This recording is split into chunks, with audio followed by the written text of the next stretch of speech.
kalau menurut Undang-Undang Dasar seharusnya tidak langsung kepada MPR, tetapi DPR kepada Mahkamah Konstitusi. Baru nanti hasil putusan Mahkamah Konstitusi disampaikan kepada MPR. Kita kembali kepada ketentuannya atau di dalam 7A ya, Undang-Undang Dasar 45.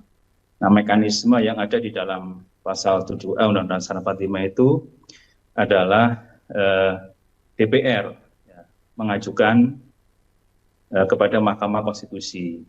Nah, untuk pemberhentian presiden dan atau wakil presiden. Nah, terkait dengan desakan ini, kalau saya baca itu kan di poin terakhir ya, poin nomor 8 ya. Itu sebenarnya bukan mundur kalau saya baca itu, tapi mengusulkan kepada MPR.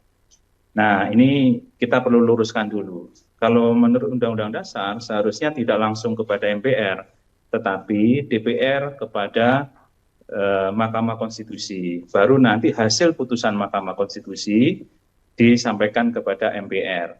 Nah, makanya kalau saya lihat Pak Wiranto dalam keterangan persnya itu menyampaikan bahwa Presiden agak hati-hati di sini karena itu di luar ranah Presiden sebagai kepala pemerintahan dan sebagai Panglima Tinggi TNI begitu. Kenapa? Karena ranah yang ada dalam konstitusi untuk pemberhentian seorang wakil presiden itu adalah melalui usulan dari DPR kepada Mahkamah Konstitusi atas dugaan dua hal. Pertama adalah dugaan pelanggaran hukum, yang kedua adalah dugaan tidak lagi memenuhi syarat sebagai seorang wakil presiden. Nah, kalau rekomendasi dari Dewan Purnawirawan ini agar presiden mengajukan kepada MPR ini agak miss memang kalau dari sisi tata cara impeachment yang diatur di dalam Undang-Undang Dasar. Jadi kalau boleh saya jelaskan, sebenarnya tata cara yang diatur dalam Undang-Undang Dasar, pertama DPR ada dugaan ya, tentang dua hal tadi, pelanggaran hukum atau dugaan tidak memenuhi syarat. Dugaan ini disampaikan kepada Mahkamah Konstitusi. Nanti Mahkamah Konstitusi akan mengadili. Ya. Apa saja dugaan pelanggaran hukum itu? Pertama, kalau diduga melakukan korupsi, pengkhianatan terhadap negara, melakukan tindak pidana suap, kemudian melakukan tindak pidana berat lainnya, dan satu lagi, melakukan perbuatan tercela.